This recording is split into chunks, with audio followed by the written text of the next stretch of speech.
good evening or morning to everyone, depending on what time zone our 8 million followers may be in. My name is Christopher Scott, and I am one of the hosts here on Break the Silo alongside my great people across and through the aisle, Tim and Nathan. So tonight we're going to have a great conversation. You're going to hear all the great war information you may need from the top generals that aren't here. And we will be providing some good commentary on the ideas like performative justice or performative activism, which will be a great talk. Granted that, we're going to hear some, debate and maybe even some consensus amongst the aisle here. So pleasure to be with you all today. And how is everyone else doing? Hey, I'm doing great. Consensus. I'm looking forward to it. I know Tim's eyes, if anybody from the audience sees Tim's eyes roll back into his head while we start talking about performative justice, he's not actually doing it sarcastically. He's just frothing at the mouth, and he'll be having a seizure and a stroke because he hates all that kind of stuff. But I think it's an important discussion, whether or not Tim thinks it is. And I think the other topics that we have are going to be just as illuminating. Before we keep going, I want to just say I don't see us on the YouTubes. Or Matt, you there? Okay, I'll search some more. Okay, well, we may or may not be live, but we'll probably push on throughout it, I think, unless we're not live. But whatever. I think I'll Tim, how you doing while I'm searching YouTube? Good, man. Kind of glad to be back, get back into the normal swing of things here. I bet. But kind of, I miss the bachelor party weekend. Basically, it felt like I was a frat boy again. Went back to my 20s. Went back to my 20s for a couple of days. Yeah, good times. We got to sleep on the ground, be sore, be hungover. Yeah, I didn't like that part, man. We should have gone to Vegas. Yeah, what kind of money you think I have, bro? Listen, I'll go if you pay. Right? You got to bring me, Chris, and the crew. It would have been cheaper to go to Vegas than what we paid for all the shit we did, probably. Maybe for you. Oh my gosh, what'd you guys do? We didn't do much, man. We just camped and went to Portland. We didn't imbibe in any male vices. We didn't even go to any strip clubs or anything like that. We did too imbibe in male vices. We went to an arcade. That is bordering on sexist, but I'll allow it. That is a male vice. Okay. All right. Showing up we have confirmation that we're on YouTube, so you've been listening to this whole thing, and I apologize. Oh, there it is. Okay. So, you know what? Let's get into it. Tim, you as usual, you have like 50,000 news and memes that you want to share. So why don't you pick the cream of the crop, and we'll get going with you. All right. So the one that I think is going to be super fun, this one, Nate, I think you will find interesting. I couldn't find this graph outside of the YouTube video that I don't even know how I saw it. I usually don't watch anything from MSNBC, and this came across, and did you say good thing? No, I said same. I said samesies. But this came across, and I watch it anyway. So enough of that. Let me do that. Oh, good lord. Oh, good lord. Better not do that. Okay. I can do this though. So if you listen to him explain this, it makes a lot more sense. But the bottom line is, from left to right, they're going from the percent of vote that Trump got in the 2020 election by county. So on the far left, 0 to 20%. So heavy Democrat. And as you go across, 20 to 40, 40 to 60, 60 to 80. And on the right, heavy Republican, 80 to 100% red county, right? So by county. The number is the number of people per 100,000 population that have died from COVID. Oof. So if you live in a Trump county, you are a heavy Trump county, so an 80 to 100% voting Trump county, you are 3 times more likely, just by being in that population, not by getting COVID, this is just by number of people in population, to die from COVID than if you lived in a Democratic county that voted 0 to 20% for Trump. And I thought this was super interesting, one, because of that split. It's not like it's not clear that where that's coming from. But my second level thinking on it was generally those super heavy Trump counties are extremely rural. Yes. Yeah. And generally, you're making my points for me, man. Super heavy Democratic counties are extremely city and urban.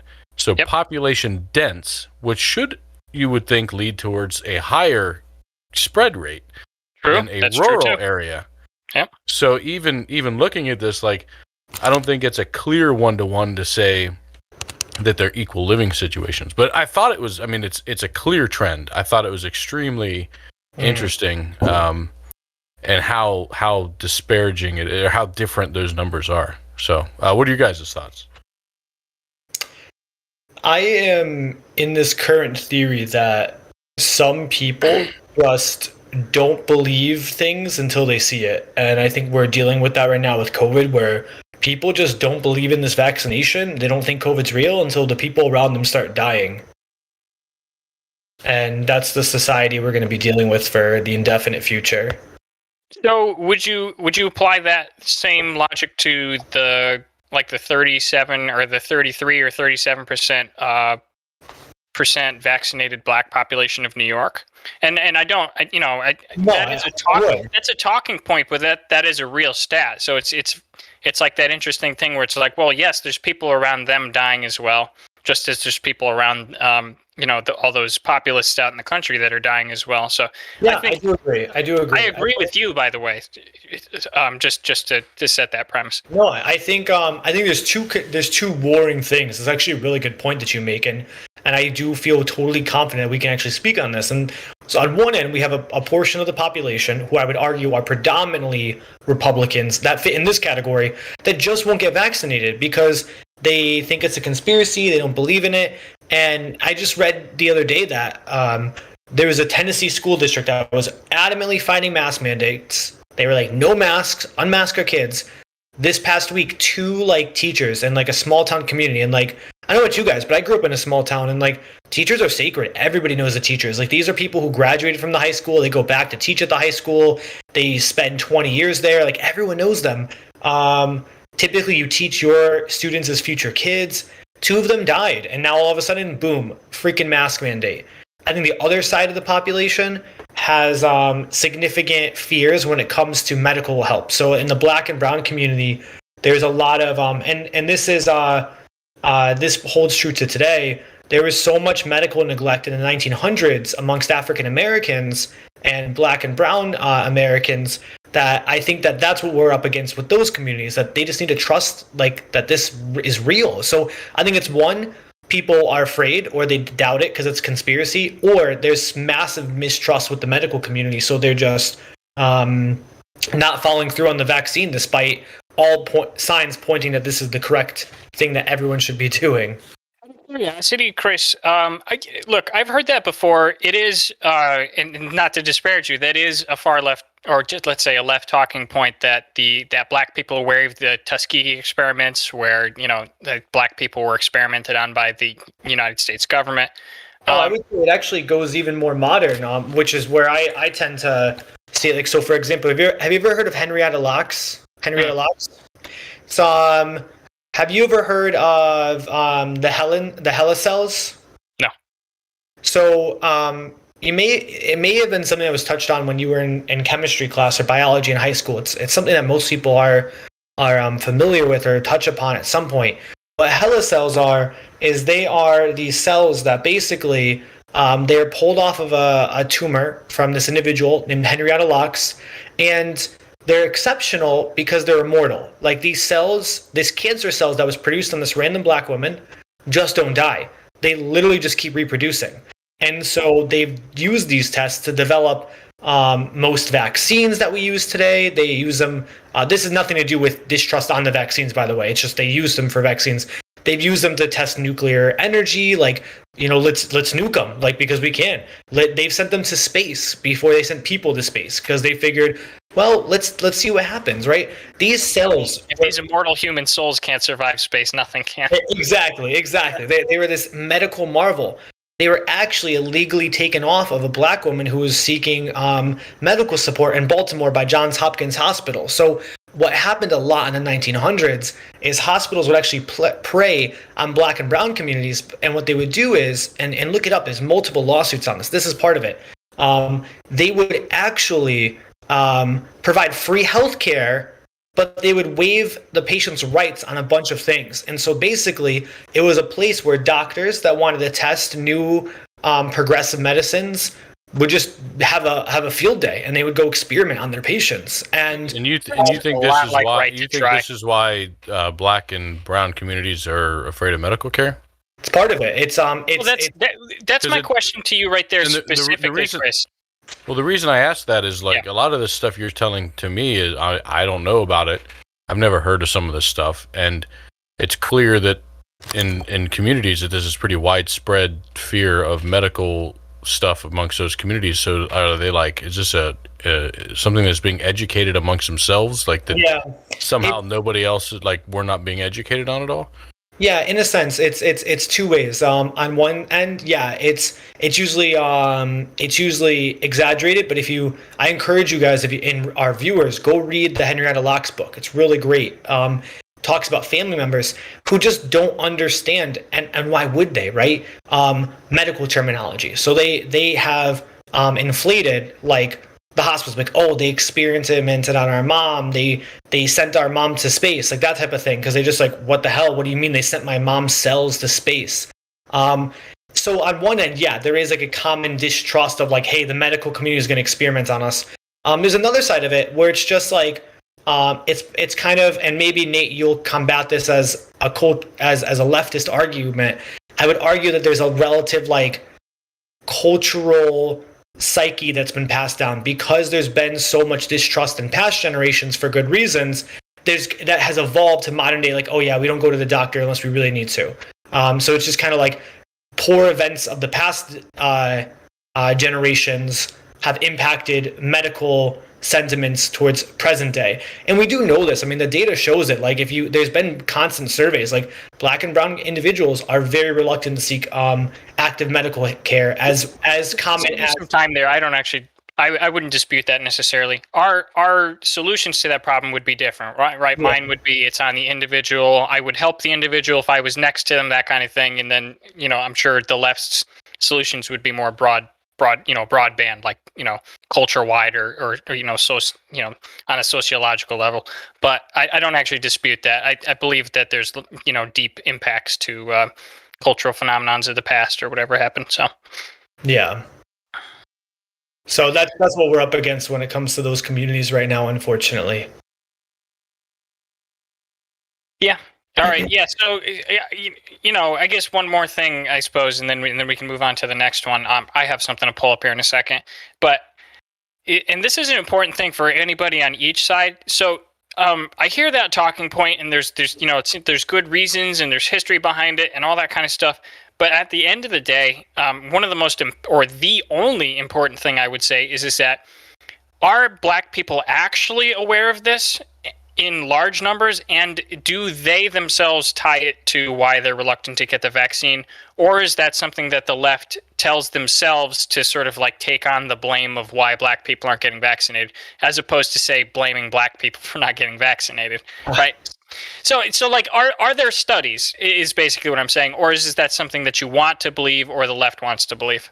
Yeah, I think that I might be more direct on this than the most of the left. If I was to speak on the soul of the left, I think it's something that they genuinely believe. I think it also gets a little bit patronizing, to be honest. I think it's a sense of it's okay, they're just afraid of the doctor, so let's just not address it and let them go on.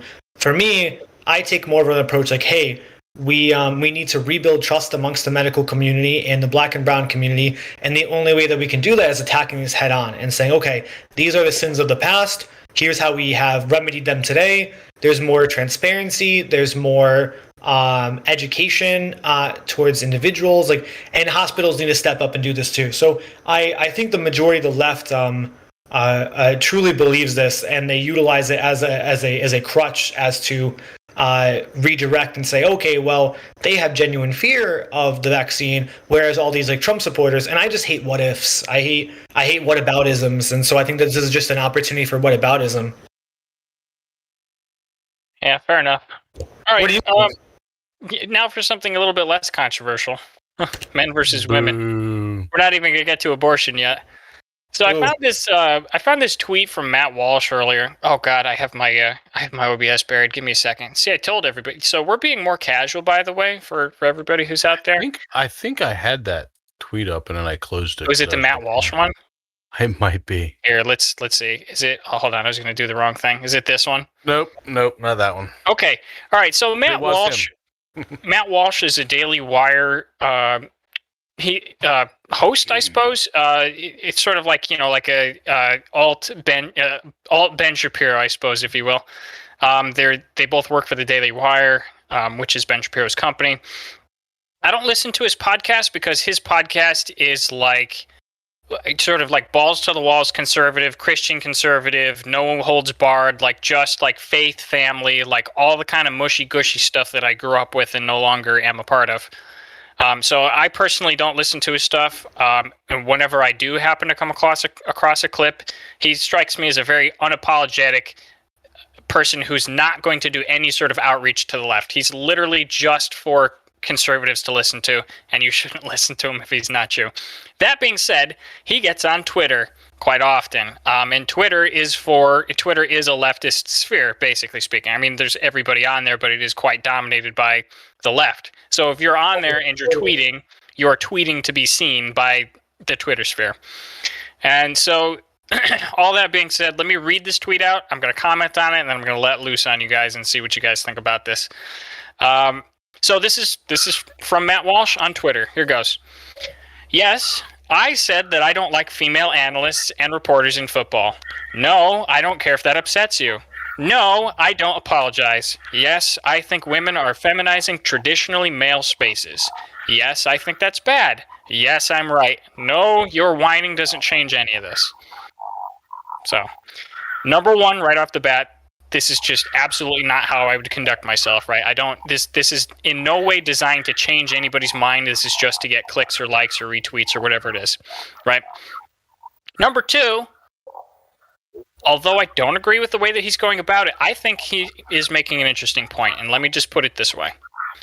I think that the traditionally male spaces have been continually eroded and encroached upon by women over the last century, right? And I'm not saying this with any sort of moral derision or it's a good or a bad thing, but I think it is at least an interesting thing to acknowledge that male spaces have completely disappeared because it's become sexist to not let women into whatever we're doing, right? So, and I don't know whether that's football, I don't know whether that's clubs, I don't know what it is. It's just that all the male spaces have disappeared. And I think for the most part, they've either disappeared or women have been let into them, such as bars and stuff like that. So I was kind of curious. What do you guys think about that? Do you disagree with my assessment and whether it's a good or bad thing? I just want to know if we're still allowed to have female cheerleaders. Absolutely. That seems, women in male spaces there. Would you take that as a valid point, Tim, or just like a smart assery? 50-50. It's not a real strong point. I'm not like hung on it. I think there's a lot of nuance that gets, but the thing is, the women are there. It's just now they're being objectified.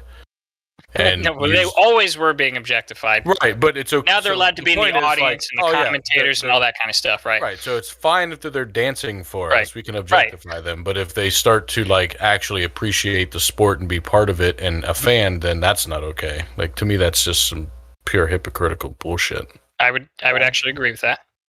Yeah, I think it's absolute shit. Like, I don't like that guy. I see Matt Walsh on Twitter a bit because I'm locked into the fun leftist Twitter sphere. I keep myself privy to it, and sometimes rage retweets occur on Matt Walsh, and I'm just like, you know what? Normally, rage retweets kind of like, why are you putting time in your day? But I really hate him that much that I kind of warrant it. No, it makes no sense, dude. It's like, just like Tim said, women have every right to participate in these things, and I don't think male spaces have been invaded. I think that certain spaces just simply shouldn't have been like exclusive to just men, like sports. And it's not like straight up, it's not like women are charging against men against the Patriots, right? Like, obviously that'd be problematic because if you have a bunch of Tom Brady's tackling a bunch of like, women, that's going to be really bad. Maybe one day we'll have more of a developed women's league, but like, what's wrong with having women reporters or female reporters or journalists or commentators? There was a women's football league for a while. There was. I remember.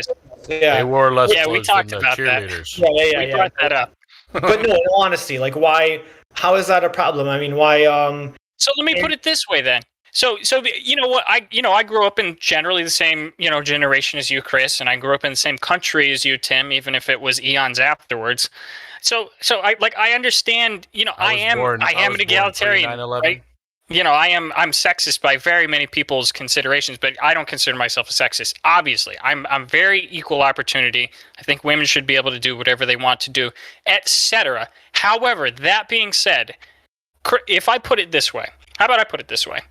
Is it appropriate for men to have spaces that they exclusively say are for themselves?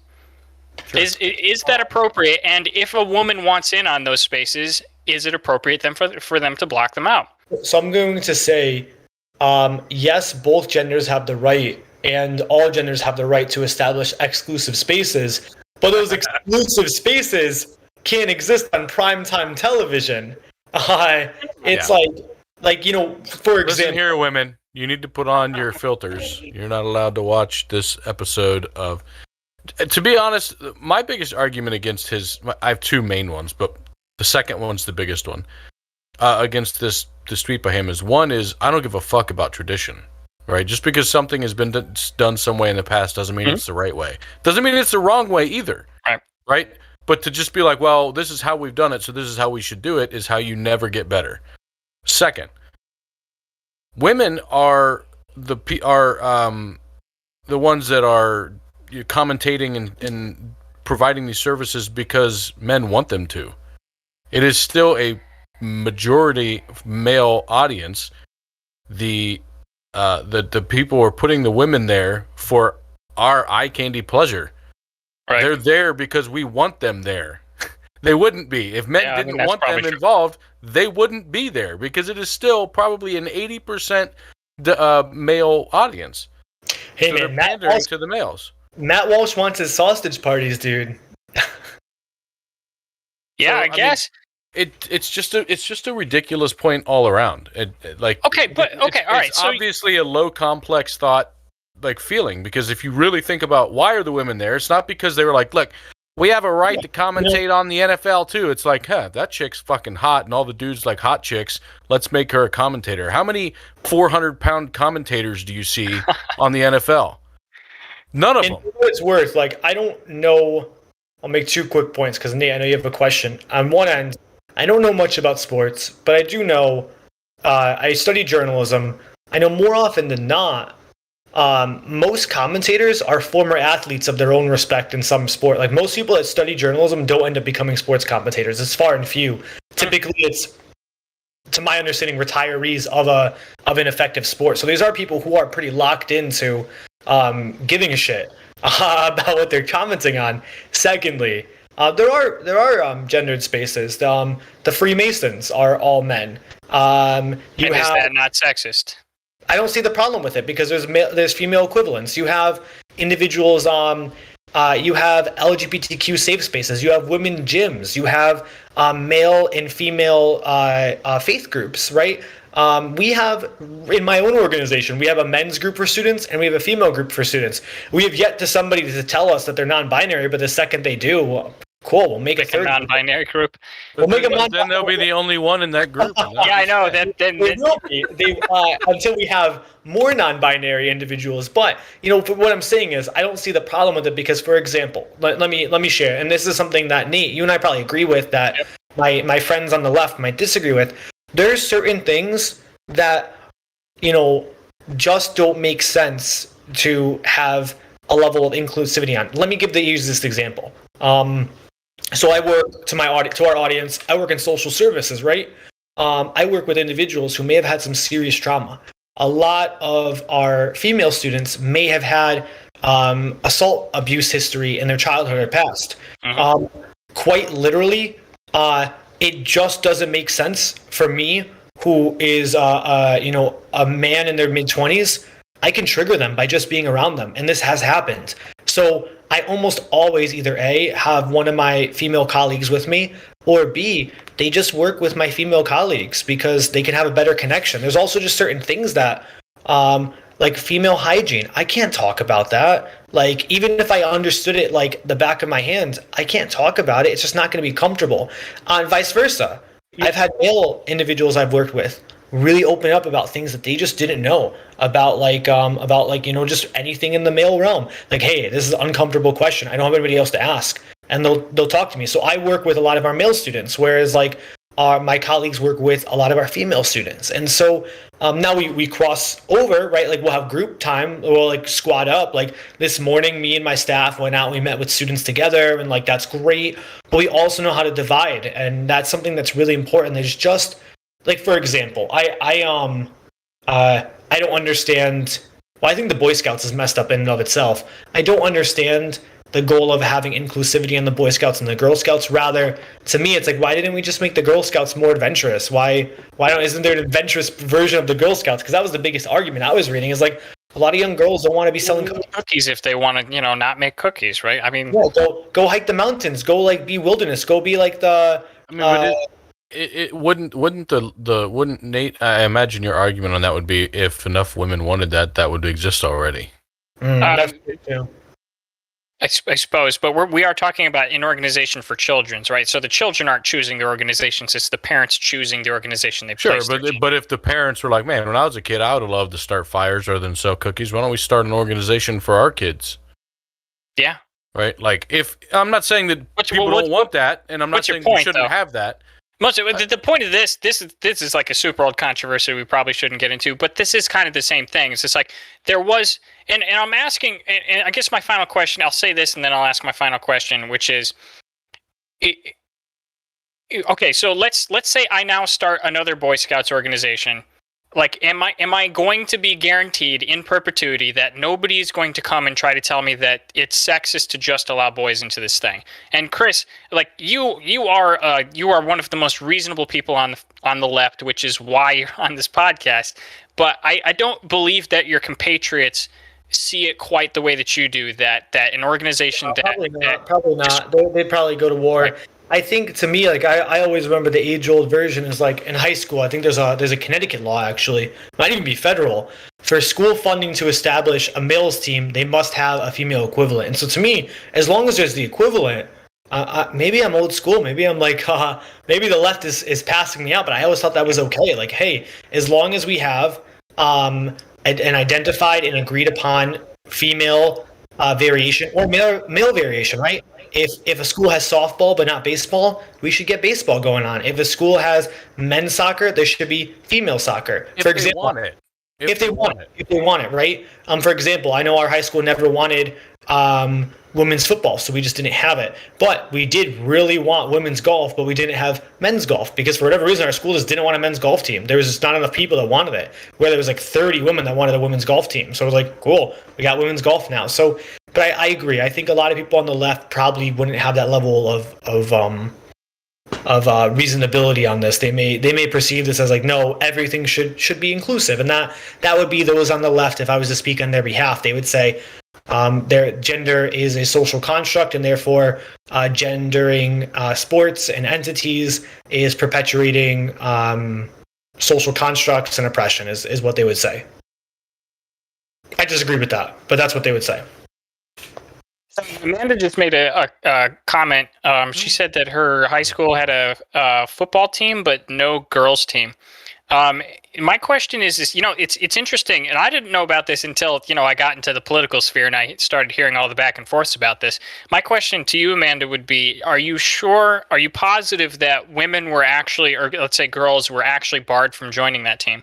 Because the interesting thing that I learned is that mostly if a high school has a team and they don't have a boys and a girls team, the team will actually be open to both genders. It's just that none of the girls apply to it. And I'm not even saying that that's a perfect solution, right? Because I mean, if no other girls are joining it, other girls won't join it, right? So it's one of those things. But at least I guess they're technically inclusive, if not in practice, I suppose. We had something called Powder Puff, which was girls football, but it was only for like a couple weeks or something. That's what we had. It wasn't a full season. I think as long as there'd be a petition for women to want to pursue a football team, then they should have the ability to pursue their own football team. But I do have and the funding and the support from the school. I think to me that's the important part. Is if and to me it's not about any individual thing. Like if the males have a football team, and then there's enough females that are like, yeah, but I want a squash team, and they're like, well, we don't have squash teams. It's like, yeah, but we don't have a football team. Like give us some funding anyway. Like, come on, this is what we want to do. Like, you shouldn't have to want to do whatever the other person wants to do. I think most of the time schools would function in that respect. Like if you had genuine interest, like the school's almost required to simply just utilize their sports and recreational funds for that. But again, I think that's where it comes to where the left might get confused on this, is that sometimes it's okay to just not have a 1-for-1. Sometimes it's okay to just have, hey, a squash team and a football team, if that's honestly what people want, right? I think sometimes social justice warriors get a little caught up with like wanting to change systems, but there's not even enough people to enjoy the change system or want that. Not to say that we shouldn't fight for change, right? But like, imagine if we all went all out and we're like, yeah, women's football teams at every high school, and like only 2% of high schools actually really wanted that. So I had chat covered up somehow, so I didn't realize that Amanda was talking. I wanted to respond to a couple things she said, because I think the way I said something came across different than how I meant it. No, Amanda, I do think that they're good at their job, and I think that's how they got the job. But I also think that there's multiple options for people that are good at that job, and they picked the one that would be most appealing to the audience. And I mean, if you just look at it from a realistic point of view, right? It's not like they were like, oh, she sucks at this job, but we're going to take her anyway. But I do think it's like, okay, if she was just as good as her job as some guy, and they're like, well, we want to be more appealing to the audience, we're going to pick the woman. And it's weird, they've built this structure of how you have like 1, 2, 3 guys and 1 female at the main table that talk, and then it's always the sideline person is a female for some reason. Like it's just this like structure that they've built across all the different games. But I want to be clear to say that I don't think it was just because of that. I do think that they have talent. To be fair, it's one of the sad parts of the journalism industry, and one of the many reasons why I chose not to pursue a career in them. Journalism gets a little bit invasive on people's lives as well, which is the main leading force why I chose not to continue with that. But one of them is that, no, literally, I mean, like look at all the men too, and like in any commentator position, typically it is very, very good-looking people by society standards. Obviously, we have personal standards, but societal standards of like what is someone who's considered attractive. It's like we're just taking like the 6'3" like Channing Tatum looking dudes and throwing them up, and that's the Weatherman now. And that's the same with sports commentatorship. So there is, I believe, a personal argument to say like, yeah, maybe we should. I'm a minority in this, maybe, but it's like, hey, maybe we should have like normal looking people run our news. But again, I think the vast majority of people want to see beautiful people running their news. Yeah, I'm getting you must not have seen some of the Cincinnati newscasters. No, stop it. So, I mean, one thing to think about though on that is it's not necessarily an intentional thing, right? No, I mean, I think in a lot of cases it is, but it's not always that way. And I say that because there's studies that you can see that the taller somebody is, the more intelligent they think they are, or the more attractive they are in general. The more attractive somebody is, the more intelligent people think you are, and the more capable people think you are. It's a psychological thing. Like our brains are wired to like be interested in, respect, and follow people that we're attracted to. It's a part of our social dynamic, our lizard brain. And so, yeah, I mean, I think there's also conscious decisions being made by corporations to do these things, but it's also subconscious. And I think they're making these decisions consciously because the rest of us subconsciously like to watch these people more. Right? I do personally agree with that. I mean, I guarantee you right now that Channing Tatum would get a lot more views on. That's right. Than I would. If I was or any of us. All three of us combined, probably. Why is The Bachelor and Bachelorette extremely attractive people only? Why am I not on The Bachelor? Exactly. Right. I'm married. That's why. That's the only reason. Right. That's a good answer, I suppose. Look, and like you're hitting on it. It's like these are visual productions, right? That's why all actors and actresses are hot, right? It's like they are selling a product. It's the same thing as in this. Everybody will get a kick out of this. Is like I've been listening to Ben Shapiro for a long time. Early on, it was just his regular voice that comes through the microphone at the college tours he goes on. But eventually, I realized that he ended up putting a voice modulator on his podcast. It actually deepened his voice a little bit. Right. That was my first reaction. I was like, wow, that's a little cringe, Ben. Like, you really can't handle that? And then I actually realized a little bit later on, I was like, well, look, it may have been some of that, but Ben is also, he's selling a product, right? And he's a person who's selling it, and then there are people who have to listen to his voice, right? And just like for the people who are listening to his voice, he's actually doing people a fucking favor. You know what I'm saying? Like by making his voice more palatable to the ear, A, he subconsciously makes himself sound more authoritative, but B, it's also all right, I was already listening to him for an hour. Now he doesn't sound like a high pitched pipsqueak like me. Do you know what brand he bought? I might get you one for Christmas. Oh, I know. I need it. I need two. If we could layer the two of them. I mean, hey, for what it's worth, I mean, I know when I teach, I'm an adjunct. When I teach, I lower my voice because I'm like, I'm a professor. More authoritative. I have a very high voice. Like I have a very goofy. I'm a little. I'm all over the place, and I'm like, let me rein myself in because if I'm teaching a class, I don't want to sound like how I sound when I'm playing Magic, right? So no, I mean it's. I think it's one of those relatively uncomfortable conversations that we're having because many people I feel may say, and I would be one of them, well, I wish things weren't that way, and maybe we do, right? Yeah. But the reality is this is how the world currently is. I think the best case scenario that we got going for us is at least the places like Marvel are being conscientious of making their movies more humanized, and therefore we're having normal looking people in them. But that's the extent, right? We're gonna see. What? Have you seen Thor? We don't have time to get into that, but I'm just Thor. But if you, Thor is not normal looking, dude. Fat Thor, man. Yeah, that was a derogatory thing. It was mostly a joke. Look like me, and then they're like, "This guy's a chump. He needs to get." No. Look, we don't have time to get into that. We really got. I mean, look. We get it. There's attractive people privilege, and the left doesn't count that on intersectionality, and that's a problem. All right, Tim, what is your next news story? I'll keep a short one. This one's just an right, and then we got to move on. I actually want to hear Chris. I want to hear about performative justice next after this.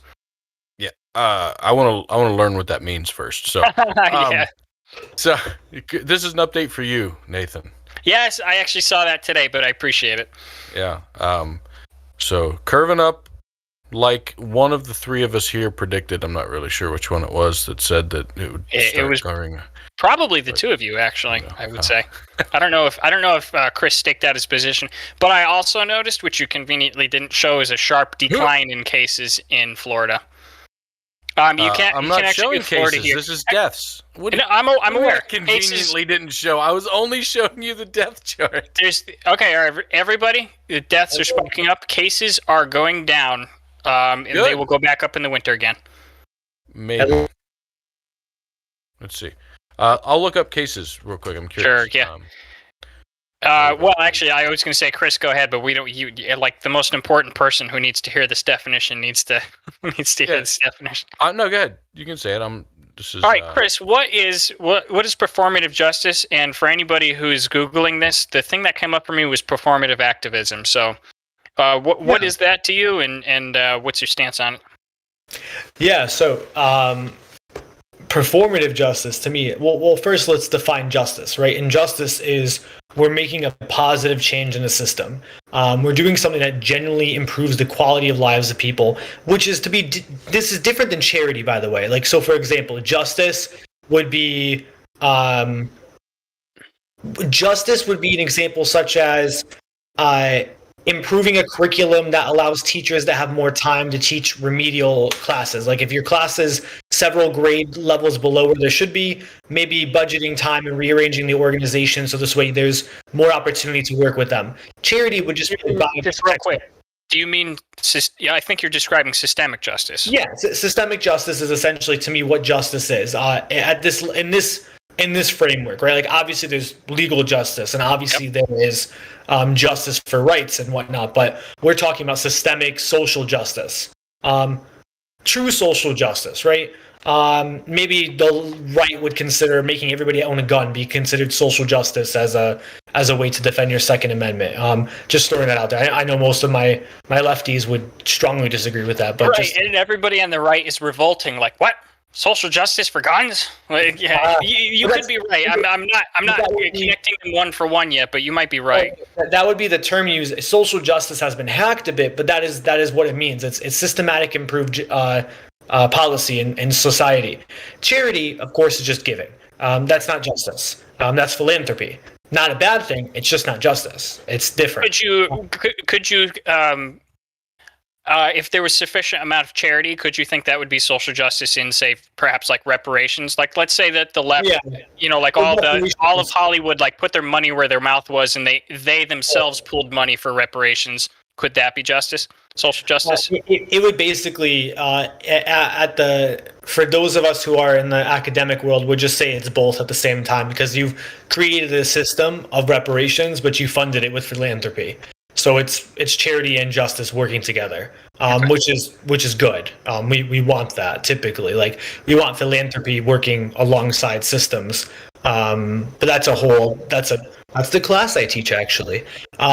So performative. So in your definition, real quick, just so I want to make sure I understand this. In your definition, there's no requirement for someone to have been wronged. You just have to make things better for people. Typically, yeah. I mean, that's basically the notion of justice we're talking. It's not like I received justice because the person who murdered my best friend is now in prison, and therefore my deceased friend has justice. It's more like, hey, we can improve a system, and that is justice. Let's say you have a really poor community. You establish pathways to housing through, I don't know, like unique blended retirement or investment funds. And now everybody has an opportunity to save money, and then everybody has an opportunity to learn about buying a house, and then you increase the housing purchase rate by like 15%. That would be considered justice. Step in right there. I think I can help you out there right there, because Tim has that interesting question of like, okay, well, are you saying somebody doesn't have to be wronged?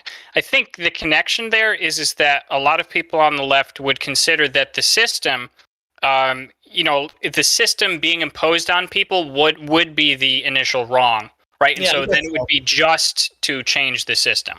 Yeah, so I look at these terms and I teach these terms apolitically, but yeah, if you were to perceive it through the left, that's what you would perceive. Is like there's systematic problems, and therefore improving systems is justice in and of itself by fixing wrongs. So performative justice, does that help answer?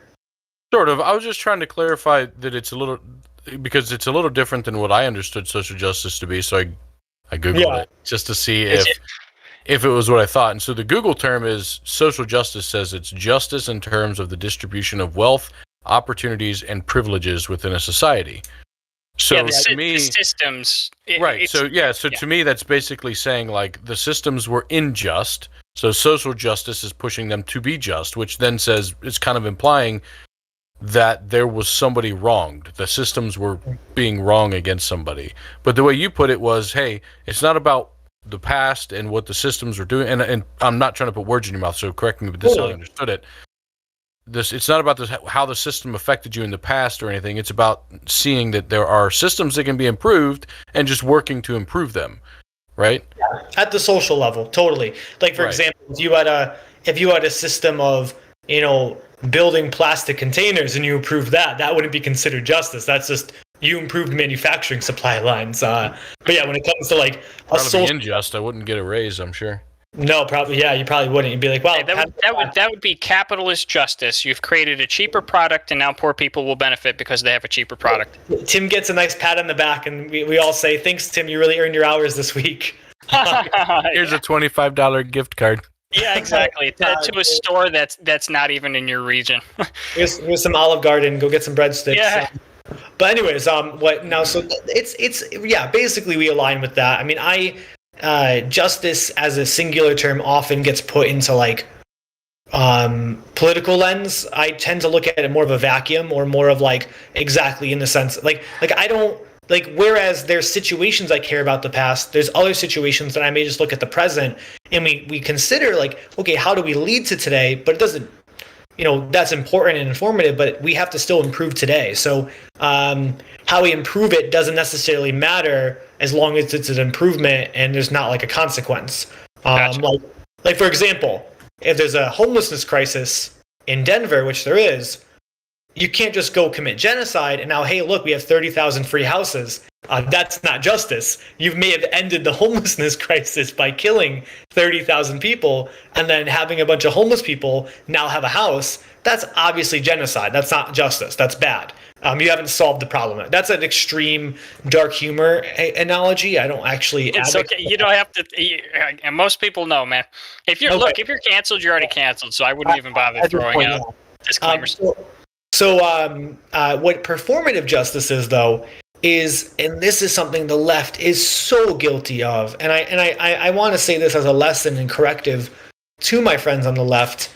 The right does this, I'm sure, as well. As well. I couldn't think of any specific examples, but I know they do it. Vaccines is one thing. Vaccines, pro-life, it comes up a lot. Like for example, like burning down a Planned Parenthood, or like harassing people walking into a Planned Parenthood. But let me give you left examples. What performative justice is, in and of itself, is like a very performance. It's literally what it is. It's a performance. It is.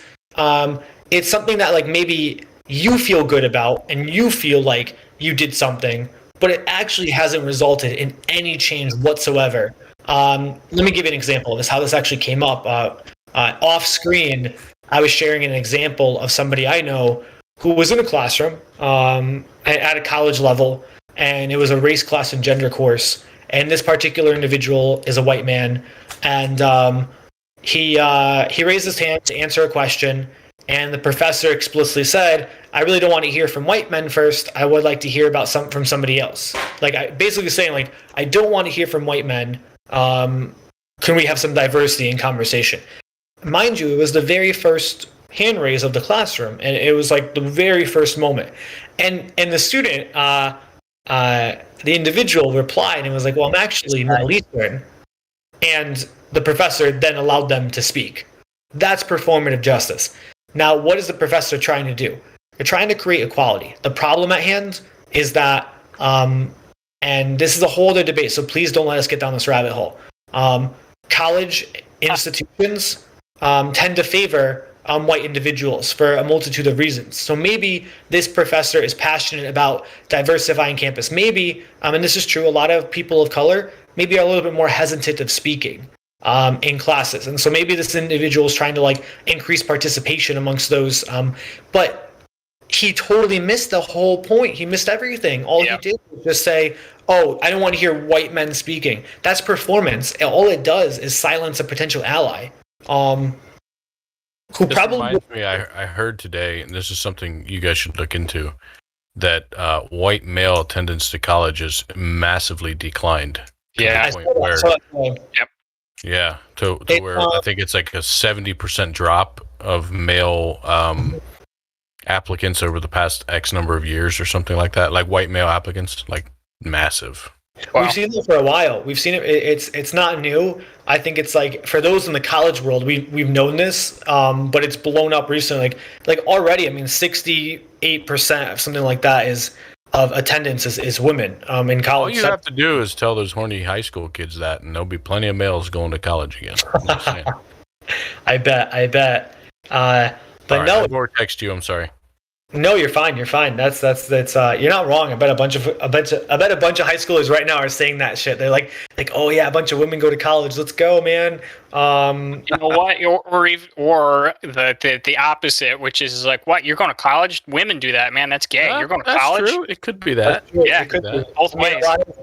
And I think that's actually partially what's happening. Is it's just like, not to that extent maybe, but more of like, I think there's a lot of things that are happening on that. We can go on a whole rabbit hole, but yeah, let's because I'm already starting to think. I'm just gonna say that I would push back strenuously that schools favor white men. Was it? I would strenuously push back on that. Yeah, but I mean, we're not getting into that today. So my objection has been noted. Let me say this though about the performative justice thing. I think, and I did think of a good thing on the right where right people are doing this, and I'll just say right now, it's the thoughts and prayers thing, right? It's like leaving likes on Facebook. It's like just pray but don't actually do anything, right? That would be I think the right wing equivalent to performative justice, or as we've termed it on the right, it's virtue signaling, right? Mm-hmm. So it's signaling the virtue that you have, right? So to all your Christian friends, they know that you are a devout Christian and that you're going to be praying for that person. It's like signaling your club, just the same as that teacher was signaling to I would argue this, the teacher was signaling to the woke students that he was a woke teacher. He was, and the problem with this is that, so let me give an example. As a teacher, I want to make sure that I can't give exact examples because I can't even begin to disclose class demographics. But if I wanted to hypothetically say increase participation amongst those who are quiet, and if those who are quiet happen to be people of color, the answer is not negating those who are already raising their hand. And the answer is simply cold calling, right? Or just saying like, hey, I'm going to pull random straws and you guys are going to have to speak, right? Or talking out after class. Like there's more integrity-based ways of doing this. Not just like negating someone that does nothing for the cause. Like because I do believe in imagine if that was a kid who was shy his entire high school life, and he's finally getting into college and it's his first class, and he's like, I'm going to change my life. I'm going to do better. I'm going to be active in class. I'm going to do this. Bam, hand up, and then he gets shot down like that. Right now, that's obviously like the extreme. And like we already all know this is like that's not how you do this, right? Most of us know that. But like, I mean, you're right. There's different ways to do it. There was other ways. There was a couple other things that I thought about. I wonder if you think this goes in the same bin. Again, we on the right like to call it virtue signaling, but the two examples, I think the first one, I think you'll agree with, both of you. Cancel culture. Cancel culture is performative justice, right? Totally. So it's like it's and again, it seems to be losing the thread. Basically, the common theme is that you are on the left and you are part of this movement, or you're on the right. Again, like I'm trying not to. I'm focusing on the left because they're my mortal enemy. But like you guys know, I already think the right does it too. So you're in this club, and you're signaling to everybody that you're on the same team, and you're just completely losing what you set out to do, right? So, for example, with Matt Damon, you set out to, let's say, culturally remove the F word from common parlance. And that's actually been fairly successfully done, right? The most people that use it are just men in private being rowdy, right? It's basically all the use the F word has anymore. And it's like, so you set out to do that. That's actually basically already been accomplished. Matt Damon clearly isn't homophobic, right? He isn't using it in public. He's not offending anybody with it, right? So like all of the things that you set out to do were already done, and yet he's still being canceled because of the performative justice or the virtue signaling, right? People who just want everybody to know that I'm on the right side of history, and this is a guy who everybody's labeling is on the wrong side of history. And that's my one. I think everybody will agree with that. The other one, I think, is the Oscars. Just watching all those rich people get up and talk about how we need to combat climate change, and then getting back on their private jets and going back to their mega mansions with the massive green footprints, or massively not green footprints. No, it's very true. I mean, I think that, the Oscars are a little frustrating for even myself to watch. I don't watch them. I think that very much so this notion of cancel culture, it misses the point. Like let's to be redundant. The whole point of justice is you believe in systemic reform, you believe in a cause, you believe in a change, whether it's the environment, child welfare, I don't know, gun control, or guns rights, right? The whole point is to make a systemic change. If we want to improve the environment, the place to do that is in your community, at your town hall, at your local government, at the federal government, running for office, personally making decisions quietly, right? Like, go throw solar panels on your house. Don't start like lighting people's lawns on fire. Not that anyone's done that, but right, like, don't go like with a flamethrower and be like, "How dare you have bushes, you fucking sprinkler hoe!" Like that's, I'm sure that would be extreme performative justice. It doesn't do anything for anybody. But you can. I think that's where the issue comes at hand, though. It's people who do these very performance-based things, typically with an audience, or even if it's just for themselves to feel good. I was sitting down the other day at a college campus with one of my students, and we're working on homework, and this person walks up to us, who was an employee of the university, shouts at us and says, "Put your masks on." And we're like, "Oh yeah, sure." Mind you, we're both vaccinated. Right. We put our masks on. We look around. Nobody else around us are wearing their freaking masks. We were the only ones singled out. And like, I'm not saying that's because of any particular factor. It's just like, that's performative. If that person really cared, if they really, really cared, they would have went to every single table. They would have even gotten up on a table and shouted to put your masks on. Maybe they would have went to the president with a picture and saying like, "Hey, there's a huge issue in the student center that no one's wearing a mask. Let's put in a better mask policy." I'm not saying I agree with that, but that would be justice in their sense of what they want reality to look like. But just walking up to one table, put your masks on, like, what does that do? What does that really do?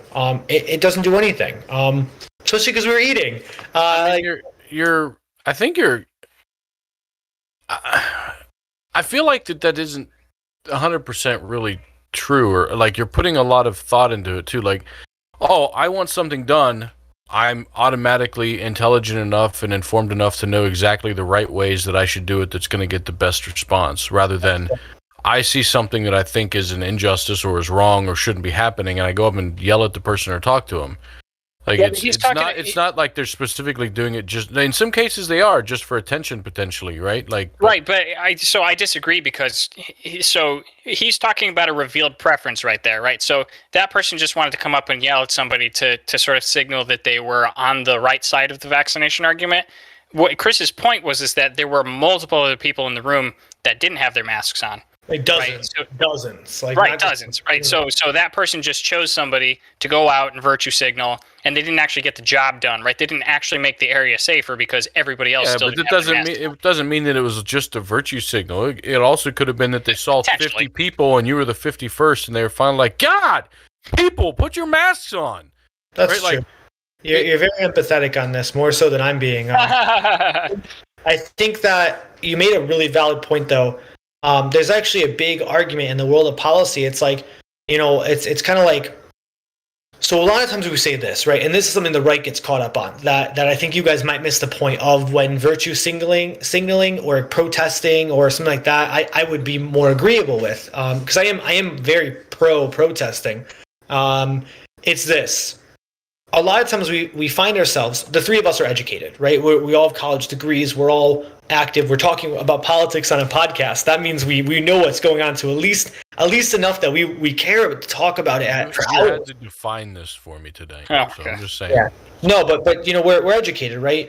And that matters. So a lot of times we say, oh, if people really want to make a difference, just bring yourselves to the proverbial table. Bring yourselves to the Board of Ed, to the town council, and go speak your word. Go make a difference. Go preach it out. The problem with that is that a lot of people don't know how to operate in these rooms. There's a locked in 30% of this population that doesn't have a high school diploma, for example, and those people do have really good thoughts. They have the right to vote. There's plenty of people who have really they're very pro environment. How do you tell someone who doesn't have a policy degree, like, oh yeah, just go to your town hall and write up a proposal and submit it to them, and to get solar subsidies in your area? They don't. It's just too far out of their world of expertise, especially for those who are in the trades. You know what I would say to that, Chris? I would say that your level of involvement should directly reflect your level of expertise. And this is something that Jordan Peterson... It might not reflect your level of care. But everyone has the right to vote, and we have a deliberative democracy. I understand. Right. So I'm not saying as a national level we should set this up as a system. Again, this is the left-right difference here. As me speaking to other individuals, I would tell anybody who says, should I vote?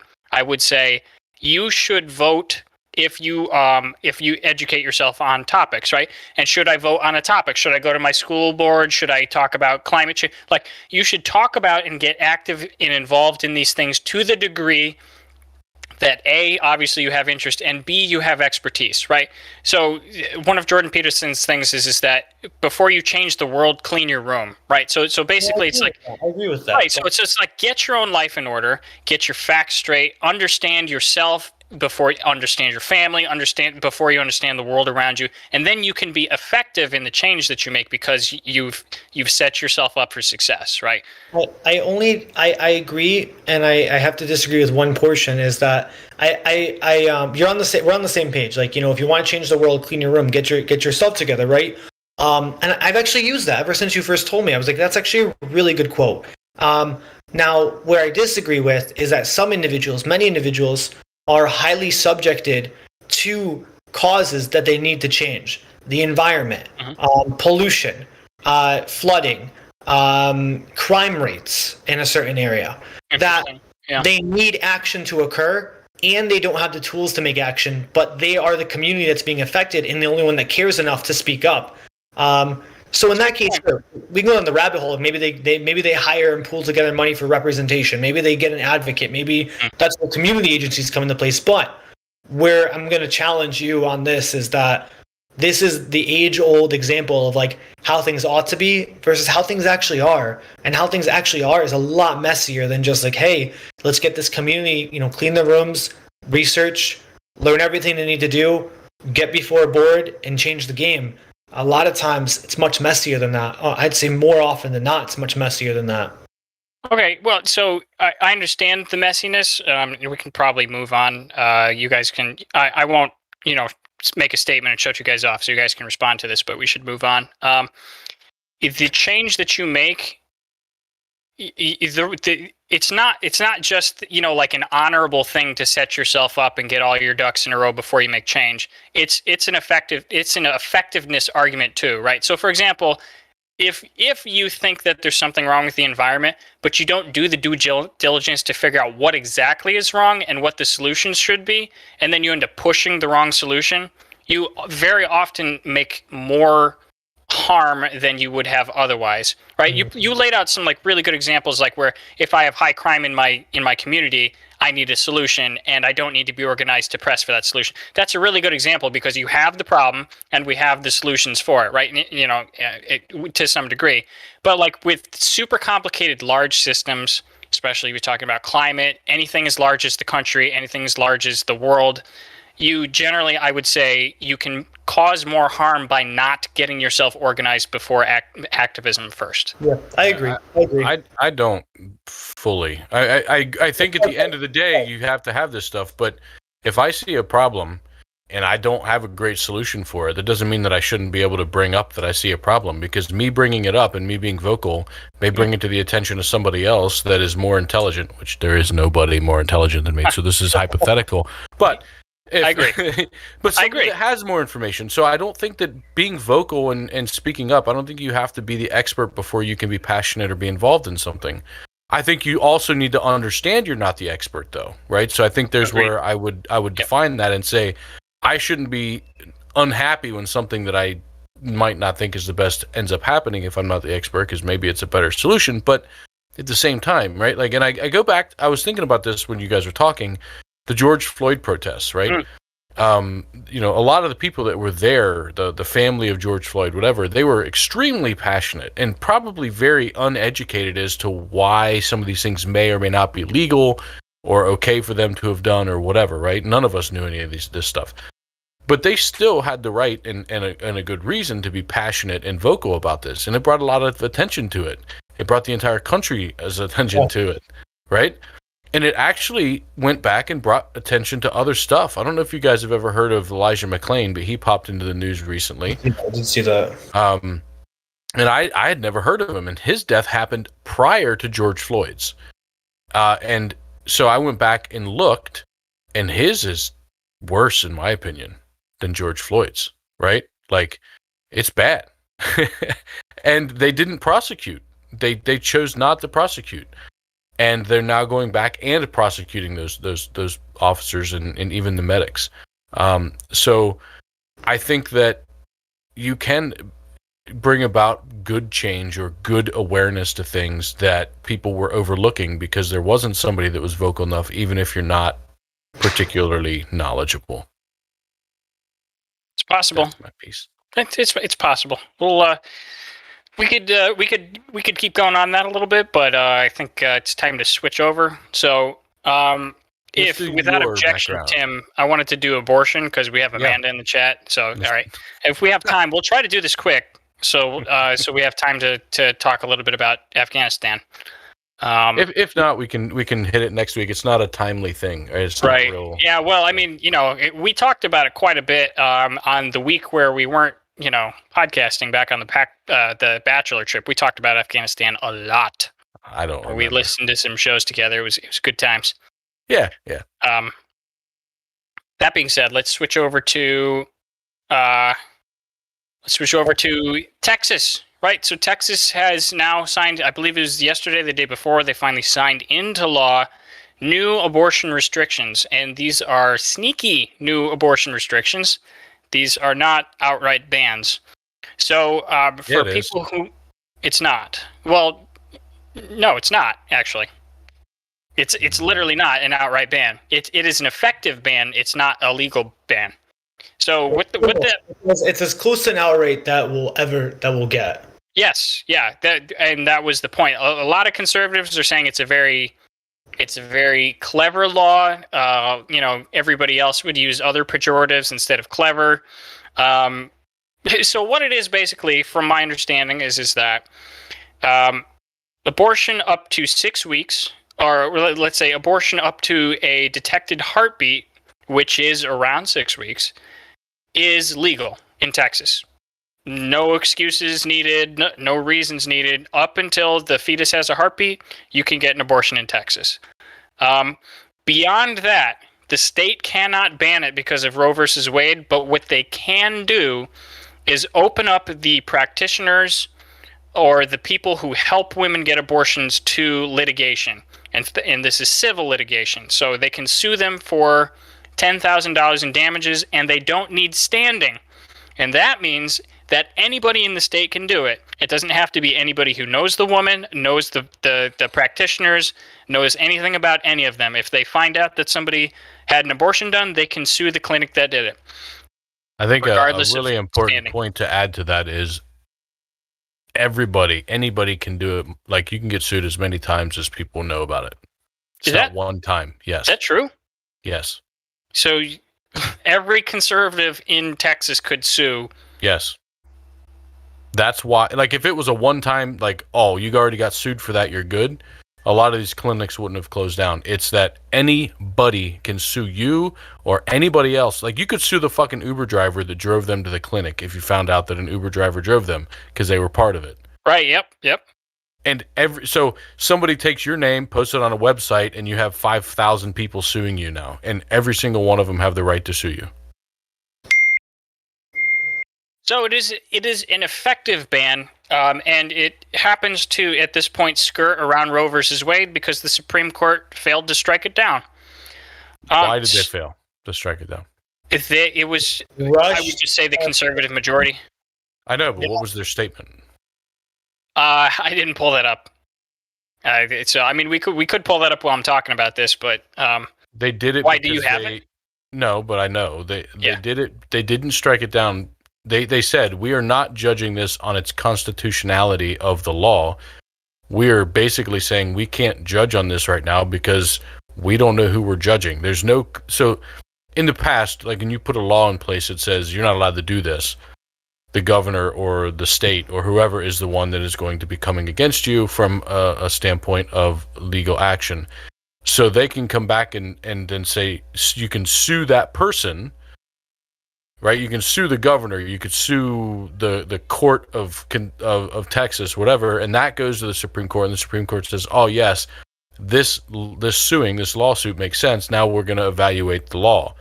What happened here and why this is so sneaky, why people are saying it's sneaky, is because the Supreme Court said what they did is they sued all the judges. That's how it got to the Supreme Court. All these abortion clinics sued all the judges of Texas. Like, who do we sue? Because it's the people of Texas that would be suing us, not the judges. But the judges are the ones that are going to rule, so let's sue all the judges. So they sued all the judges. That got to the Supreme Court, and the Supreme Court said, we don't think you have standing to sue all the judges. Like, we don't actually know who you have standing to sue. We don't really know how we can attack this, right?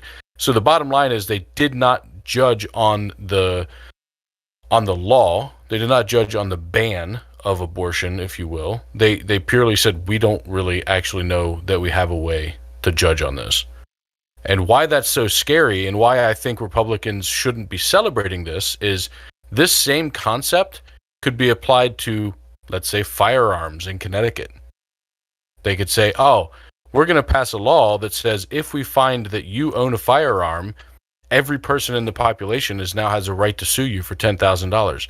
This quote-unquote clever loophole can be applied to anything. It doesn't have to be limited to abortions. Pretty scary. Right? Yeah. Super clever. Let's just be able to make whatever fucking law we want and maybe override any federal laws. Yeah. That's Yeah, basically it just totally circumvents laws, because basically what it just says is like it's up to the people now, so let the people just have some fun, and that's very scary. I did not know that. Yeah, so it looks like, well, it's you know, as a person who's, you know, nominally a conservative and for states' rights, I think it's a powerful tool in the states' rights arsenal. I think you're gonna see far less leftist issues pursued this way, because leftists seem to be more federal, which is kind of weird, but it seems to be how it's shaken out. I think more of the states' rights people are going to take advantage of this, if anything.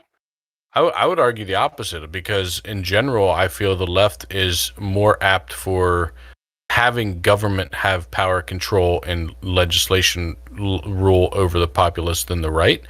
And so things that couldn't get passed federally, like a ban on firearms for the entire state, is as a continuing example, but there's many of those that could also be, you know, included, would be fine, would be used. Like, so Connecticut decides, hey, it is now, we're gonna be able to sue you for $10,000 if you have a Confederate flag, or if you have a Trump sign in your yard, or like, you could make it any absolutely asinine thing, right? And I think in general, the left is more open to having government control, so they would probably abuse it more than the right. I guess we'll see. You can make laws to protect things and to ban things. So I think you could probably make it go both ways with that. So, but I kind of want to. I think we will see. I think this is going to end up getting destroyed. It's interesting times we live in. That's for freaking sure. So let's just a little bit. So I kind of wanted to talk about the issue as a whole, right? I mean, we've talked about abortion a bunch of times. And the interesting thing that I've seen, right here, we have three men talking about this. I'll acknowledge this, and Amanda, yes, you're here too. Hi.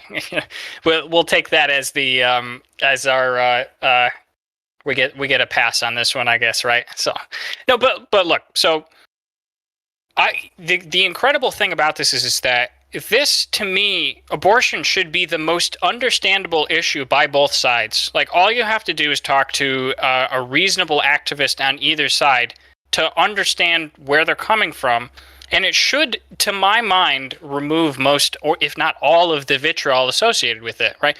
As a matter of fact, I mean, you know, go figure, I I actually sympathize more with the right when they say that they think a baby's being killed. I sympathize with them more being angry about this issue than I do with the left, who has, any number of arbitrary points throughout pregnancy where you can terminate the baby. And I am one of those people, right? I have an arbitrary place through pregnancy where I think that you should not be able to terminate after. And it's about eight or 9 weeks, right? Because after that, to me, it looks like a baby. And that's somewhat arbitrary. That's actually extremely arbitrary. But most people who are not straight up, from conception, this is a life. After that, you generally have what's a pretty arbitrary a deadline for when to get an abortion. So it's like, conservatives. I'm sorry, not conservative. Let's say pro-life people believe that you're actually killing a baby. They actually believe that. You can't make them stop thinking that. And they believe that, and they're going to legislate on that. That's understandable. Like, I don't agree with them, but that's understandable. So you know where they're coming from. They think you're actually killing a baby, and that's murder, right? So everybody knows that you can outlaw murder. All of these arguments about, like, hands off my uterus or stop legislating against women. First of all, it's just about half women who are pro-life anyway, so it's not men telling women what to do any more than it's men telling murderers not to murder, right? And I'm not saying that that's actually what it is. But it's like, that's understandable. Conservatives think that you're killing a baby. On the flip side, conservatives should note that it's leftists, people on the left don't consider it a life until, whatever their arbitrary mark is, right? Whether it's the heartbeat, whether it's the brain activity, whether it's up till birth. The leftists just do not share, the people on the left, Democrats, just do not share that, again, semi-arbitrary from conception thing. And it's like, I just feel like there's so much vitriol around this, and this should be the most understandable from both sides. Like, you can say, I sharply disagree with you, but I understand where you're coming from. And I don't know why it's not. So I wonder what you guys think about that. You said it yourself, because it's emotional. It certainly is. It's not a logical divide, right? I mean, when we've talked about this before. Sorry, Chris, I'll let you go in just a second. We've talked about this before, and I've made the point that I believe even saying, at conception is arbitrary. Like, right. Why not say, wearing a condom is murder? Because if you didn't wear a condom, you would have had a kid. Right? Like, do you want to look at it from a results-oriented perspective? And some people actually think that, if any of these actions wouldn't have happened, then I wouldn't have had this kid. Right? Like, I mean, so there's so many different ways to look at it. And, we can get into my personal view on it in a little bit, but I think that the reason, to your point, of why it is so divided is because people do say, no, I understand what you're saying, you're just wrong. Right? Yeah. It's not that they don't understand. It's that it's an emotional, I'm not giving up on my belief because it's an emotional belief. It's not a logical belief. It's not something based on a fact or a logic. It's based on an emotion and a feeling. And so you just can't convince each other, and so you're just like, you're just wrong. I'm right, you're wrong. It's kind of like how me and you are on this podcast. You're always wrong, and I'm always right. There is one other big argument that needs to be made, and it's probably the side of the fence that I most abide with, is that, yes, there might be arbitrary dates of, like, cutoffs, right? So maybe we say, personally, it seems that there's a relative body of science that says, like, there's a relative cutoff point, like when, like, there's brain activity and whatnot, that we would designate, like, okay, yeah, before this it's just cells. That point aside, because that's the point that we would go down the never-ending rabbit hole, I respect the empathy you provide towards those pro-life individuals, and make a valid point too. Like, there are huge, it's a 50-50 between men and women, or between women. It's tipped a little bit towards women are more pro-choice, just a little bit though. So one other big point, and this is one that I believe Joe Biden stands at, and it's one that I probably stand with. I am mostly ambivalent if somebody was to get an abortion. However, in my own personal life, I probably never would. I'm relatively pro-life when it comes to my own life. However, there's a huge argument that needs to be acknowledged, and that is, when you are a legislature, when you are in government, you have to make some very hard decisions in terms of, like, what is the information at hand and what's best for the masses in society. So abortion is actually probably one of the best examples of this. So let's say Joe Biden, who is pro-life, he is in his personal life a pro-life individual, and he represents many Democrats who are on his side of the fence on this. Yep.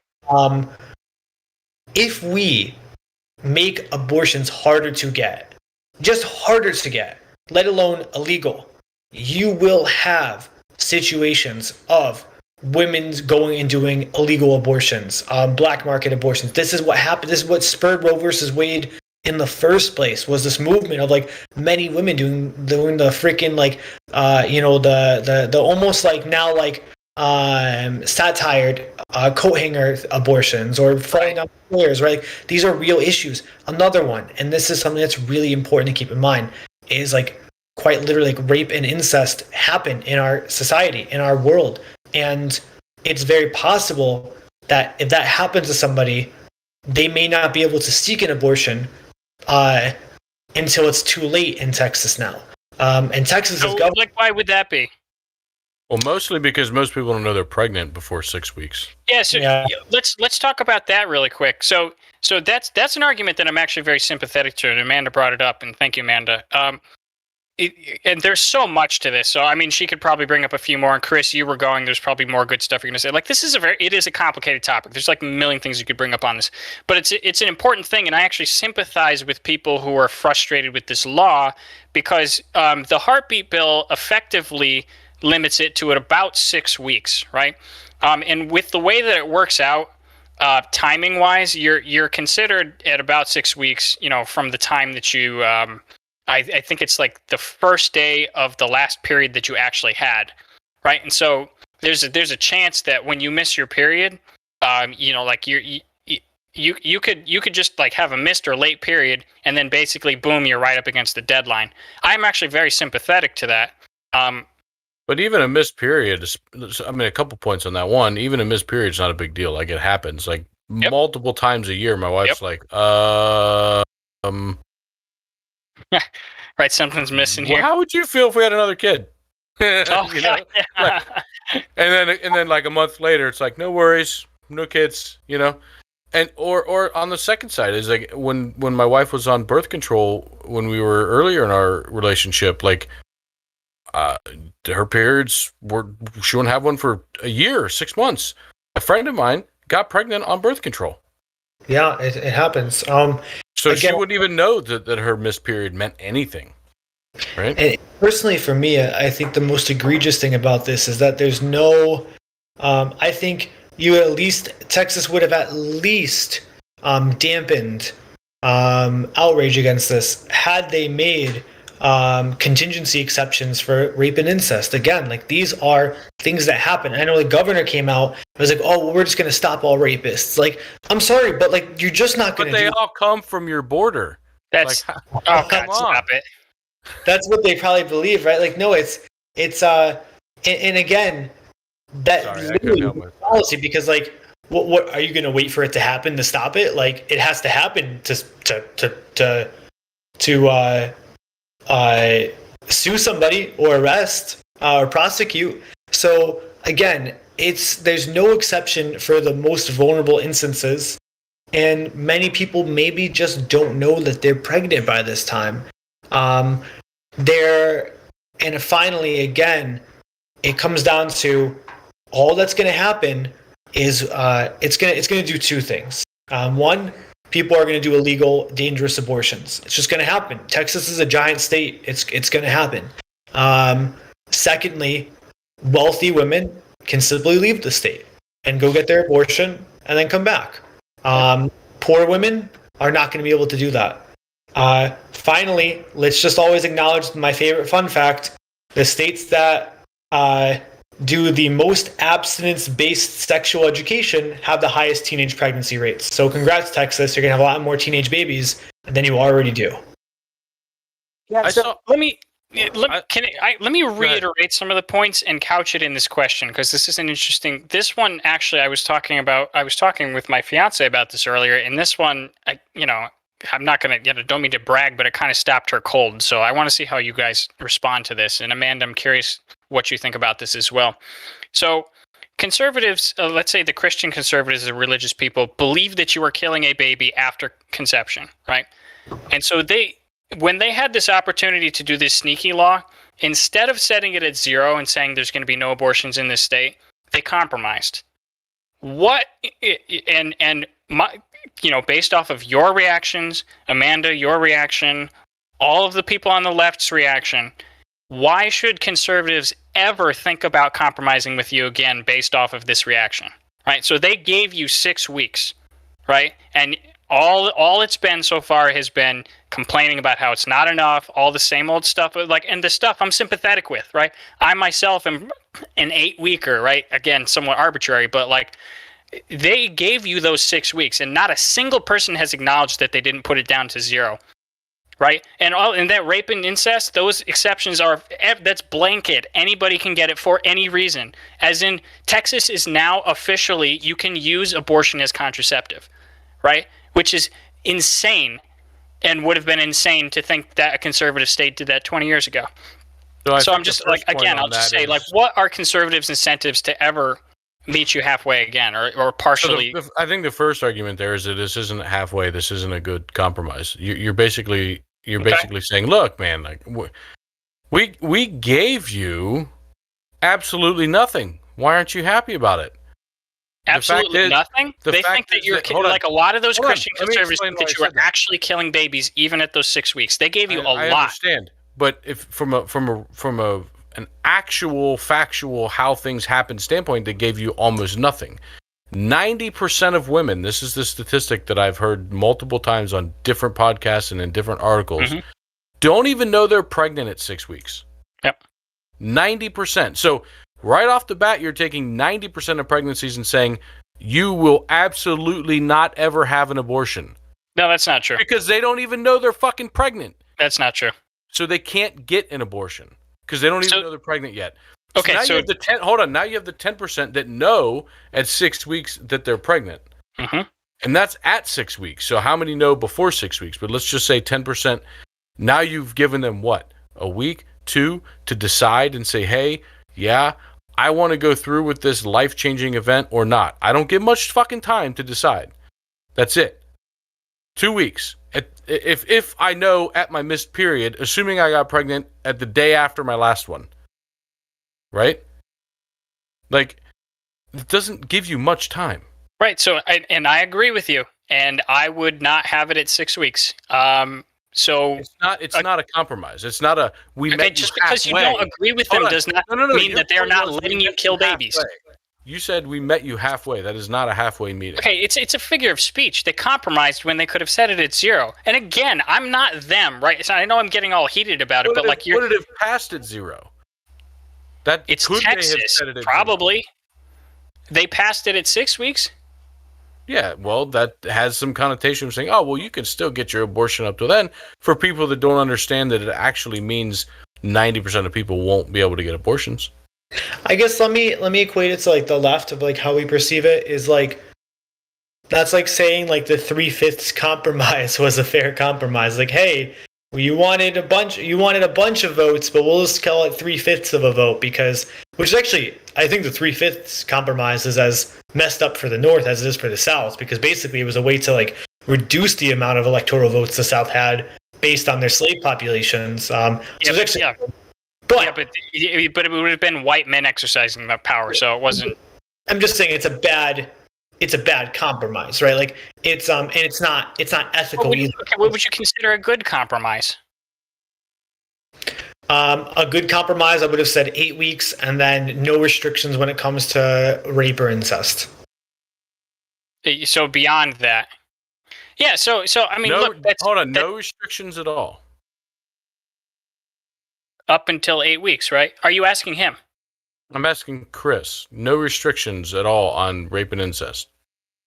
Yeah, like you can up until like maybe like third trimester or whatever. Like, or if there or another big complication that we talk about too is what about the health of the parenting mother? Like, let's say that you are 6 months in, and it turns out that there's a huge risk of death if you were to go follow through with this birth. I get these are not common instances, but these laws don't exist for common occurrences. They exist for these rare exceptions. What does that? They do have the medical exceptions. Do they have a medical exception? I'm pretty sure. I think they do. Yeah. Okay, that makes me happy at least. But no, I would have said there has to be, if I remember right, there has to be an imminent danger to your life. Yeah. Like not like, oh, you've got a high risk. It's gonna be a hard birth. It's got to be like, look, you have this baby, you're dead, kind of thing. Yeah, I'm personally on the side of the fence, to be totally honest. Like, I get there's good compromises, but I think that it's one of those things. Like, for example, let me give you a parallel argument. I do not do drugs. I don't do meth or heroin or cocaine. I think all of these things, honest to God, should be legalized. The reason for it. All of them, all of the above should be legalized, because here's the reality. No right-minded person that isn't currently doing heroin is going to go do heroin just because it becomes legal. Yeah, I don't know, man. I'm gonna be honest with you. If it was legal at some point in my life, I might have tried it just to see what, because I've known people that you might have. Hold on. You might have. I've known people that have done it. Yeah, and my dad knew somebody who did it, and this person he was talking to him he said the moment I did it, he's like, I knew I was addicted the rest of my life. Wow, yeah. And my thought was, God, I wonder what that feels like. Like, I am not interested in being addicted for the rest of my life, but I really would love to know one time, like, what that felt like. No, so if there was a safe place where, and I'm pretty strong-willed and mentally, like, I feel like I would be able to, it probably sucked for a while, but stop myself from being addicted. Maybe I would potentially. I'm not saying I would. I'd have to. There would be thought. I'd have to think about it. Let me give you a better example. What other countries have done is they made it legal to use, illegal to sell. And so basically, like, you still crack down on the usage, but you stop arresting people that are already doing it. That's basically the outcome. Portugal did this. It was incredibly effective. It greatly reduced the overall drug usage rate for a million reasons. But basically what the argument is that, so for example, like it would be illegal to sell heroin, but it would be illegal to buy it. It's a paradox, right? So basically all it does is it prevents police officers from arresting people for doing drugs. It just arrests them for selling, and it begins to allow the operative, like the legislation, to treat drugs like a public health crisis as opposed to a criminal crisis. And what it does is it really actually reduces the rate of drug use. Needle exchange program truly reduced the rate of HIV spread.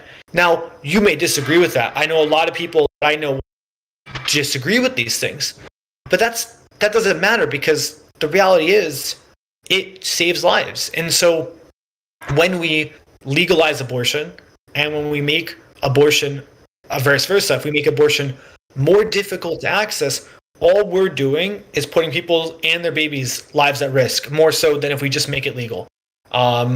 Because it creates a safe avenue for an individual to get this done, as opposed to an illegal avenue or a black market avenue, which is simply all that's going to happen. Like, it's just the way it is. People are going to. That has yet to be seen. That's a lot of liability to put on your shoulders. Yeah, so is selling heroin. People do it. It makes a lot of money. Yeah, but I mean, at least you just go to jail. I mean, you get sued out of existence if you look. So, yeah, potentially, right? And look, I agree. I mean, Amanda is talking about all of the things that go into figuring out if you're actually pregnant. And I look, I agree. Again, that's part of why I'm an 8-weeker. It's also because, again, I look at the diagram and I see that. But it's like the way that I would leave this is, like, again, like, I understand that you're not happy with this, and I understand that you're really not happy with this because you don't share the belief system of the people that push this. I get that, and there's not a good solution, but there should, I think, at least be understanding that people believe that this compromise. A lot of people believe that they're allowing you to legally still kill babies. right? They firmly and truly believe that, and they are just as angry as you are about the loss of rights in Texas, as just as angry as you are about the loss of rights in Texas. I think I agree with all of you that it should be pushed forward a little bit. There's not much we can do about it. It is what they did. It is a compromise. It's not good. If it's that bad, I don't know, move out of Texas. I don't know. That's not a good thing to say, but there is no other option. I get it. There should be some understanding here, though. Yeah, that's all I'm saying. I get it. I get it's rough. I think that as someone who is involved in the Christian world, it is one of those interesting stark contrasts I have with other people in that community, and it is interesting to see. And I think if for nothing else, it doesn't change my mind. But if for nothing else, I would encourage people that are on the left to just, I don't know, go sit down with some really bubbly, hardcore Christian evangelicals and just listen to them, because they really wholeheartedly believe it is murder. Like they think it's as much as murder as if I went over and like choked out Nathan right now. Not that I would ever do that. You're closer than Tim. True. So my really good friend is that way, right? I mean, he from conception. Abortion is an absolute sin. He 100% thinks it is murder. We've had so many long night screaming conversations about this, right? And again, it boils down to the fact that it is not a logical thing. There's no logic point that you can just tell somebody when they believe it that hard, right? I mean, my personal belief is, once the baby's viable, and if you're able to extract the baby with minimal risk to the mother, that should be the option, right? I don't want a child to die. There are plenty of people waiting in lines for infant adoptions. There's places for these babies to go, to homes that want them. So, even if it was a rape or an incest pregnancy, if it got to the point, if they hadn't had the abortion yet, I'm not saying they shouldn't have had the option, but if it got to the point where the child is now viable, I truly believe it should be allowed to exist. And yeah, there's going to be some psychological pain on the parent of saying, hey, 20 years down the road, where's my kid? What happened with him? But yeah, is some psychological pain something that we want to protect somebody from, compared worth to the life of somebody? Right. And so I do feel like there's balances that have to be made. But for me, where I draw the line is, you have to have a respect for somebody's control of their own body and risks that they're putting it through and changes they're putting it through. Going through a pregnancy changes the woman's body immensely for the rest of their life. Yeah, that's true. Right? They have a massive change in their physiology. And in some cases, going through pregnancy prevents you from being able to be pregnant again. Right? There's complications that can happen there where, you don't die, but it messes up your uterus, causes other problems. You may have to get a C-section, and now you have a scar across your body. Right? There's a lot of things that, even if you don't die from it, there's a lot of medical complications that can come with it that change outside of just your normal change in physiology from how your body changes as a woman being pregnant, that come from it as well. And so, to say to somebody oh, well, you made a mistake, and so you have to deal with these changes for the rest of your life, when, had they not made that mistake, the end result would have been the same, that there was no child, to me is a really tough thing to wrap my logic brain around, right? So on top of that, if you look at the data, it's not common that we have deaths, unforeseen complications, medical deaths, and medical problems from pregnancies. But it's not uncommon. It's not rare either, right? What's it, 1 in 1,000? Something like that. Yeah, that's the number that was ringing a bell from our last time we talked about it. But I think we talked about that, right? And that's not a number that I would just want to, if I just came up to you and said, hey, do you think the government should be able to tell you that you have to take a 1 in 1,000 risk with your life? Fuck no. Right? I think No, I totally agree. It's a really good point you made because we've actually haven't even talked that much on this podcast about the impacts on the women. I mean, I know for my life, like we have no intention of having a kid. We were gonna only adopt. I mean, that's for a multitude of reasons, but that's one factor. We're like, yeah, do we want to do that? Additionally, like there's no, I was settle at that. I agree. I wholeheartedly agree. I think you really just gotta have that level of empathy and the ability for women to choose. I'll make one comment to call out the left on. I do see whenever there's an abortion law, there's a big circulation of a meme that goes around about like, if Republicans really gave a shit, they'd focus on the 400,000 kids in foster care and how are they going to be a bunch of adoptions if we can't get these 400 kids adopted, 400,000. It's a lot more complicated than that. So I'll answer that right now just for our audience, like because that's the field I work in. Typically, that 400,000 are a little bit older. So infant adoptions, just like Tim said, are pretty easy to secure. To be honest, it's pretty much like rapid fire. Second, not everybody in foster care wants to be adopted. I think it's actually around 30. So of those 400,000, maybe 50 to 60,000 actually have like adoption as their case goal. Finally, and I will say this, I'm on the left. My whole life is child welfare. Republicans really care about child welfare. Like they really put their money where their mouth is. Probably more so than I see the left doing. The left cares about it, but the right really cares about it. And so they do walk the walk on that. So you can't call them out for it. We can hate them for their decisions on other things, but you really can't call them out because they really are funding the hell out of child welfare as much as they can. Like they walk the walk on that. I'm glad someone is. That's good. Yeah, and yeah. It's tough to. I don't know. It's tough to wrap up a topic like this. It's like I don't like the Texas law. Like Tim, you mentioned it's the 90% don't even know they're pregnant. I would just say this is the perfect time for that conservative tough love. And I know you don't want it right now if you're in Texas, but you are going to have to become much more responsible now. You are going to have to, if you miss that period, you have to immediately go get pregnancy tests. You have to take it seriously. And I would say that to you as the individual. I would say that to any young women in the state or women in the state who are in any danger of getting pregnant. And just do your best. Do your best to be as careful as possible. And I don't just, that is the conservative philosophy. And I would say that to anybody in general, but that's what you have to do now in Texas. There's no other option. For now, I don't think this law is going to be upheld for very long. Now. Not because I think they may continue to try, but I think it's too dangerous for the Supreme Court to allow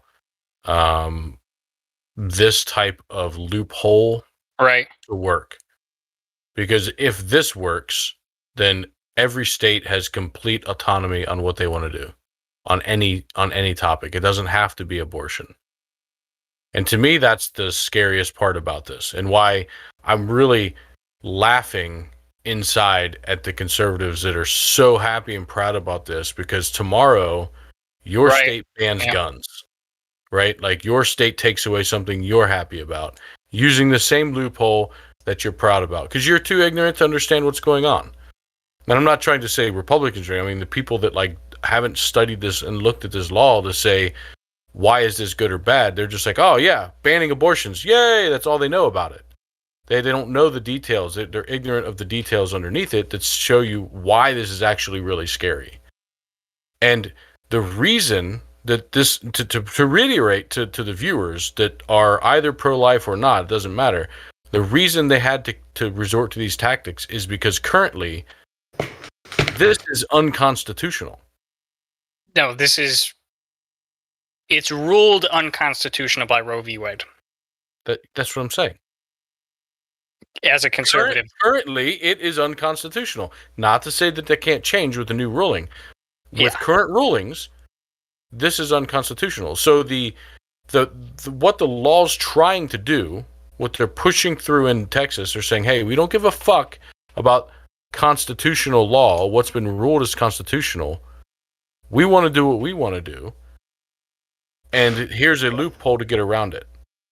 And it's really, really, to me, interesting and hypocritical that the right are the ones rallying around that thought of saying, yeah, fuck the Constitution or what we've interpreted it to mean. No, it's not. We can't really get into that right now, but the right is much more states' rights. So any power lever that the states get over the federal government, I'm not saying they would all like it, but that's kind of in keeping with small government conservatives. Well, my friends, we aren't governed by the Articles of the Confederation. We're governed by a Constitution. We agreed on that. That's the whole point of We are in a federal system. That's right. And the Constitution supersedes state law. So, interesting times. So I think that's it from us tonight.